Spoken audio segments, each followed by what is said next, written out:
न्युजिल्यान्डको rules पनि change भएको छ। अब 2026 देखि चाहिँ मास्टर सकेपछि डाइरेक्टली 6 मन्थ क्लेम गर्न मिलिहाल्छ अनि रेसिडेन्ट एप्लाई गर्न मिलिहाल्छ भनेर सोच्दाखेरि जति सजिलो छ नि, तर त्यति सजिलो चाहिँ छैन है।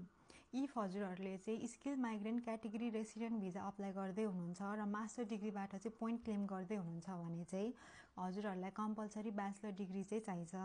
के बुझ्नु पर्यो भने to claim points for master you must also so you have a bachelor degree. If हजुरहरूले चाहिँ इन्डिया नेपालबाट आफ्नो ब्याचलर डिग्री मास्टर गर्नुभएको छ भने पोइन्ट क्लेम गर्नुभन्दा अगाडि चाहिँ इमिग्रेसन न्युजिल्यान्डले हजुरको डिग्री न्युजिल्यान्ड क्वालिफिकेसनसँग इक्वल छ कि छैन भनेर चेक गर्छ।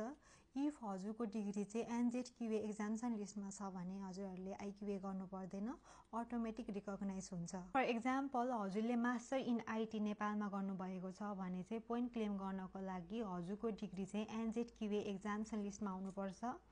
र बुझ्नुपर्ने कुरा चाहिँ मास्टरको पोइन्ट क्लेम गर्दै हुनुहुन्छ भने चाहिँ हजुरसँग ब्याचलर डिग्री पनि हुनुपर्छ। So guys, if you are planning for residence after August 2026, make sure हजुरको ब्याचलर डिग्री र मास्टर डिग्री चाहिँ एनजेडक्युए रिकग्नाइज हुनुपर्छ। Hope this clear your confusion from last video. र हजुरहरूलाई स्टिल केही कन्फ्युजन छ भने चाहिँ लाइसेन्स इमिग्रेसन एडभाइजरले हजुरहरूले कन्सल्ट गर्न सक्नुहुन्छ। Thank you so much.